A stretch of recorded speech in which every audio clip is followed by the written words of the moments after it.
पुरुषोत्तम मास महात्म्य कथा अध्याय 3।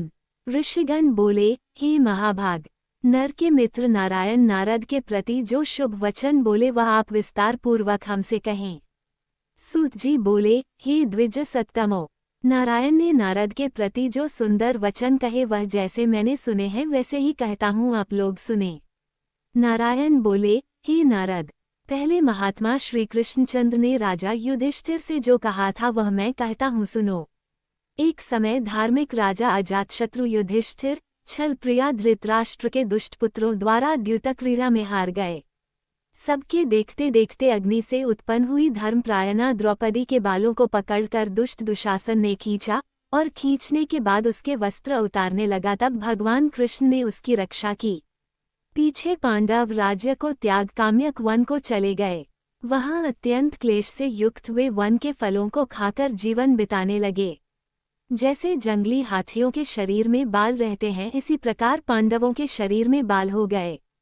इस प्रकार दुखित पांडवों को देखने के लिए भगवान देवकीसुत मुनियों के साथ काम्यक वन में गए। उन भगवान को देखकर मृत शरीर में पुनः प्राण आ जाने की तरह युधिष्ठिर, भीमसेन, अर्जुन आदि प्रेमविह्वल होकर सहसा उठ खड़े हुए और प्रीति से श्रीकृष्ण के गले मिले और भगवान कृष्ण के चरण कमलों में भक्ति से नमस्कार करने लगे। द्रौपदी ने भी धीरे धीरे वहां आकर आलस्यरहित होकर भगवान को शीघ्र नमस्कार किया।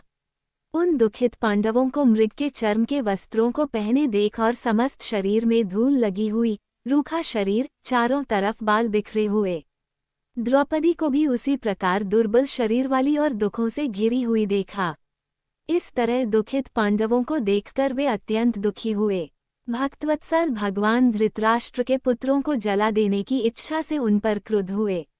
विश्व के आत्मा, बाहों को चढ़ा गुरेर कर देखने वाले, करोड़ों काल के कराल मुख की तरह मुख वाले, धधकती हुई प्रलय की अग्नि के समान उठे हुए, ओठों को दांत के नीचे जोर से दबाकर तीनों लोकों को जला देने की तरह ऐसे उद्धत हुए जैसे श्री सीता के वियोग से संतप्त भगवान रामचंद्र को रावण पर जैसा क्रोध आया था। उस प्रकार से क्रुद्ध भगवान को देखकर कांपते हुए अर्जुन कृष्ण को प्रसन्न करने के लिए द्रौपदी, धर्मराज तथा और लोगों से भी अनुमोदित होकर शीघ्र ही हाथ जोड़कर उनकी स्तुति करने लगे। अर्जुन बोले, हे कृष्ण, हे जगत के नाथ, हे नाथ, मैं जगत के बाहर नहीं हूँ, आप ही जगत की रक्षा करने वाले हैं। हे प्रभो, क्या मेरी रक्षा आप न करेंगे? जिनके नेत्र के देखने से ही ब्रह्मा का पतन हो जाता है, उनके क्रोध करने से क्या नहीं हो सकता है? ये कौन जानता है कि क्या होगा? हे संहार करने वाले, क्रोध का संहार कीजिए। हे तात के पात, हे जगतपते, आप ऐसे महापुरुषों के क्रोध से संसार का प्रलय हो जाता है। संपूर्ण तत्व को जानने वाले सर्व वस्तुओं के कारण वेद और वेदांत के बीज आप साक्षात श्री कृष्ण हैं। मैं आपकी वंदना करता हूँ। आप ईश्वर हैं। इस चराचरात्मक संसार को आपने उत्पन्न किया है, सर्वमंगल के मांगल्य हैं और सनातन के बीज रूप हैं। इसलिए एक के अपराध से अपने बनाए समस्त विश्व का आप नाश कैसे करेंगे? कौन भला ऐसा होगा जो मच्छरों को जलाने के लिए अपने घर को जला देता हो? श्रीनारायण बोले, दूसरों की वीरता को मर्दन करने वाले अर्जुन ने भगवान से इस प्रकार निवेदन कर प्रणाम किया। सूत जी बोले, श्री कृष्ण जी ने अपने क्रोध को शांत किया और स्वयं भी चंद्रमा की तरह शांत हो गए। इस प्रकार भगवान को शांत देखकर पांडव स्वस्थ हुए। प्रेम से प्रसन्नमुख एवं प्रेमविनल हुए सब ने भगवान को प्रणाम किया और जंगली कंद, मूल, फल आदि से उनकी पूजा की। नारायण बोले, तब शरण में जाने योग्य भक्तों के ऊपर कृपा करने वाले श्री कृष्ण को प्रसन्न जान विशेष प्रेम से भरे हुए नम्र अर्जुन ने बारंबार नमस्कार किया और जो प्रश्न आपने हमसे किया है वही प्रश्न उन्होंने श्री कृष्ण से किया।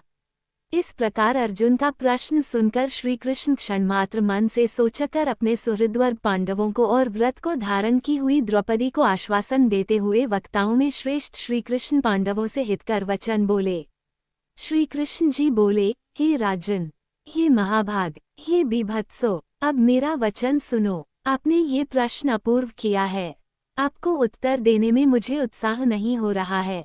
इस प्रश्न का उत्तर गुप्त से भी गुप्त है, ऋषियों को भी नहीं विदित है। फिर भी हे अर्जुन, मित्र के नाते अथवा तुम हमारे भक्त हो, इस कारण से हम कहते हैं। हे सुव्रत, वह जो उत्तर है वह अति उग्र है, अतः क्रम से सुनो।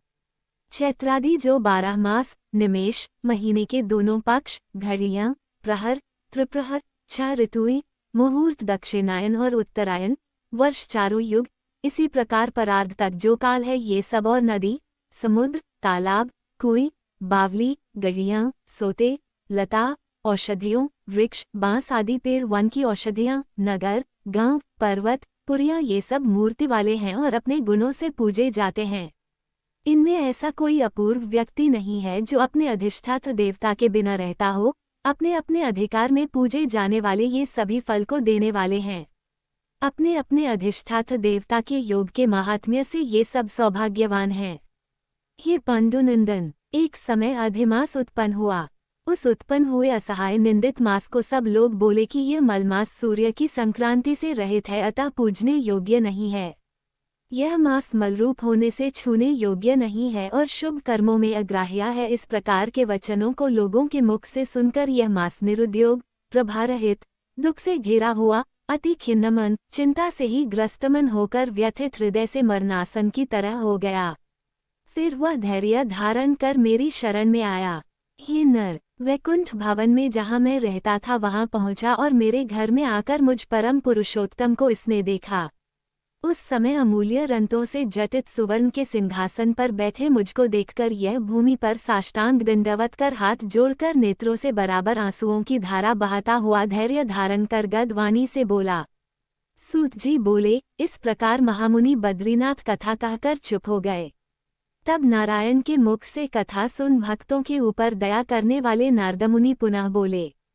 नारद बोले, इस प्रकार अपनी पूर्ण कला से विराजमान भगवान विष्णु के निर्मल भवन में जाकर भक्ति द्वारा मिलने वाले, जगत के पापों को दूर करने वाले, योगियों को भी शीघ्र न मिलने वाले, जगत को अभयदान देने वाले ब्रह्मरूप मुकुंद जहाँ पर थे उनके चरण कमलों की शरण में आया हुआ अधिमास क्या बोला। इति श्री बृहन्नारदीय पुराणे पुरुषोत्तममास महात्म्ये तृतीयोऽध्यायः सम्पूर्ण। हरि शरणम्।